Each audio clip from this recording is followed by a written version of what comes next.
আজকে আমার বন্ধুর বাসা থেকে বিয়ে ঠিক করছে, এই জন্য চলে আসলো রাগদেশে একটা শোরুমে চুল কাটার জন্য। আনার পর আমাকে এমন একটা বাস দিয়ে দিল গাইস, এটাই দেখো তোমরা।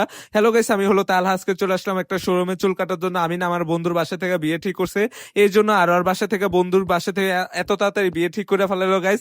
এই জন্য আর কিছু না ভাইবা চলে আসলো চুল কাটতে। আজকে 17 রোজা, কেবল আমরা দুইটা এক্সাম শেষ করে বার হলাম, এর মধ্যে শুনতে পেলো আর বিয়ে ঠিক হয়ে গেছে গাইস। আর ও চলে আসলো রাগদেশ হলো শোরুমে হলো চুল কাটার জন্য গাইস। আর এটা কিসের জন্য বললাম, চলো গাইস তোমাদেরকে দেখাই। আর ও বলছে একটা সার্ভিস নেবে, শুধু ফেসিয়াল করবে। আর ওই ফেসিয়াল কথা বললা বাসা থেকে ও আমাকে নিয়ে আসতে হলো ভার্সিটি থেকে, হলো একটা ফেসিয়াল করবে। আনার পরে বলতেছে 7টা সার্ভিস নেবে গাইস। এখন মাথাটা পুরো রাগ ধরে যাইতেছিল, তারপরে করার কিছু নাই, কারণ এখন সবার সামনে ওকে কিছু বলতে পারবো না, যেহেতু এক্সাম শেষ করে আসছে গাইস। আজকে রোজা আছে, আজকে 17 রোজা। আর এর মধ্যে এই গাড়িটা দেখে আমার কাছে অনেক ভালো লাগলো, মনে হলো আমাকে উঠাবে। এখন শুনে এরা বাচ্চাদের জন্য, এখন আবার মনটা খারাপ হয়ে গেল গাইস। আজকে আমাদের দুইটা এক্সাম ছিল, দুইটা এক্সাম শেষ। আর গাইস আমি আজকে রোজাও আছে, আজকে রোজার মাস, এটা তো ভিডিও দেখতেছে রোজার মাসে। আর গাইস এর মধ্যে ও হলো বলতেছে 7টা সার্ভিস নেবে। এটা শুনে আমার মাথা পুরা গরম হয়ে গেছে গাইস। সে একটা সার্ভিস নিলে সর্বোচ্চ আধা ঘন্টা টাইম লাগে, আর 7টা সার্ভিস নিতে 3 সাড়ে 3 ঘন্টা লাগবে। এখন এই সোফাতে আমার বসে থাকা লাগবে, আর এখনো সার্ভিস শুরুই হয় নাই, একটু পরে শুরু হবে। তারা লাঞ্চে গেছে, এর জন্য এখানে আমরা বসে আছি। এই তো এখন সার্ভিস শুরু হবে, ও গেল চুল কাটার জন্য ওই সামনে।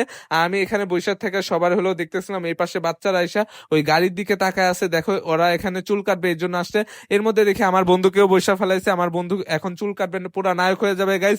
আর 7টা সার্ভিস নেওয়ার পরে পুরা নায়কের মতন দেখা যাবে ওকে, এটাই তোমরা দেখবা ফাইনাল লুক। আর এর মধ্যে দেখলাম ওই গাড়ির মধ্যে একটা বাচ্চাও বসে গেছে। এই তো ওর চুল কাটা শুরু হয়েছে গাইস। ওর চুল কাটা ওর বাসা থেকে বলছে ছোট করে চুল কাটতে, কিন্তু বাসা থেকে এখন বড় করে চুল কাটলে ওর বাসায় এখন কি বলবে তাও জানি না। ও চুল কাটতে থাকুক, আমি এখানে বসে এখন ঘুমায় যাবো গাইস। এই তো আমি ঘুম থেকে উঠে দেখি এখানে ওর সার্ভিস নিয়ে এখনো গাইস শেষ হয় নাই, জাস্ট কেবল গাইস 1 ঘন্টা 3 ঘন্টা হলো। আর এর মধ্যে দেখি এখানে জামাই সাজায়। আর এর মধ্যে দেখলাম ওর এখানে চুল কাটা প্যারার শেষের দিক। এখন ওর প্যারার শেষের দিক না, ও চুল কাটা শেষ, এখন ও ফেসিয়ালের জন্য রেডি হইতেছিল। এখানে ও কি কি করবে, মুখে অনেক কিছু করবে, ওইগুলি সবকিছু দেখাতে পারলাম না, আমি এখানে মেয়র ভিডিও করতেছিলাম। এই তো এখানে ওর সব সার্ভিস নেওয়া শেষ, ওর নায়কের মতো লুক নেওয়া শেষ, এখন ও চলে যাবে বাসায়। আর এর মধ্যে আরো কিছু ছিল, ওগুলো সব শেষ। এখন আমরা চলে আসলাম উত্তরার সামনে।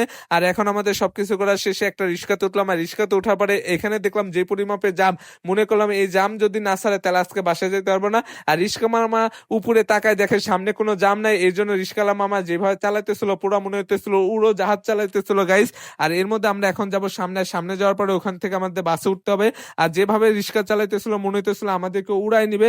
আর রিক্সা সামনে যাইতে দিবে না, ট্রাফিক পুলিশ ধরছে, কারণ সামনে তারা গেলে জাম বাঁধে, এই জন্য তাদেরকে সামনে যাইতে দিবে না। এই তো আমার বন্ধু এখানে ভাড়া দিয়ে দিল। আর ভাড়া দেওয়ার পরে এখন আমরা চলে যাবো সামনে। আগে যদি জানতাম তাহলে কখনোই রিক্সাতে উঠতাম না, হাইটে আসতাম। আর এর মধ্যে এখন আমরা সামনে যা বাসে উঠবো। ও